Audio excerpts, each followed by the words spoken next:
ओम भवती भिक्षां देहि.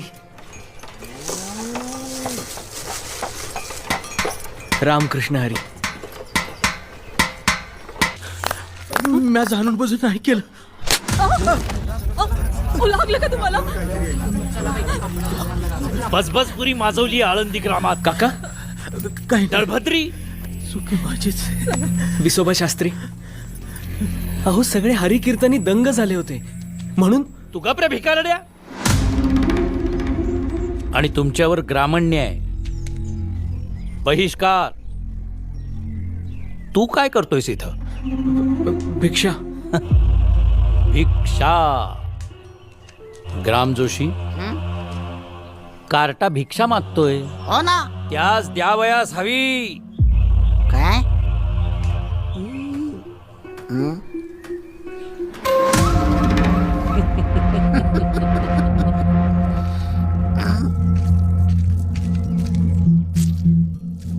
ज्ञान्या, अहो ग्रामदोषी काका काय करताय? हमी असल्यास अहो, अजून घे, हो घे. सिंधुबाई, लेकाची दृष्ट काढताय. द्या तो उतारा इकडं. अहो द्या हो. द्या म्हणतो. द्या तर. आयुष्यमान भव. अहो शास्त्री, हे काय करताय तुम्ही? घे, घे, घे.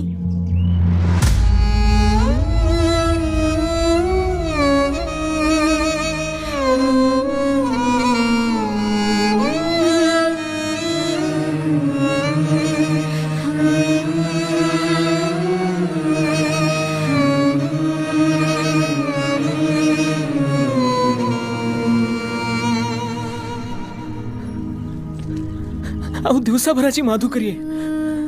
हे अन्न अशुद्ध झालं तर? तुम्ही तरी कुठे शुद्ध आहात? तुमच्या आई बापांनी शेण खाल्लंच आहे. तुम्ही प्रत्यक्ष खाल्लं तर काय बिघडणार आहे? विसोबा शास्त्री, आम्हाला काय बोल लावायचे ते लावा. एरवी कृमी कीटक म्हणताच आम्हाला. आई बाबांना का बोल लावता? त्यांनी असे काय केले? अनाचार. अनाचार. एकदा माणसाने संन्यास स्वीकारला की तो मेला. मग तो माणूस देह रूपाने परत आला तरी तो परपुरुषच. आणि तुमचे जन्म झाले म्हणजेच शास्त्री.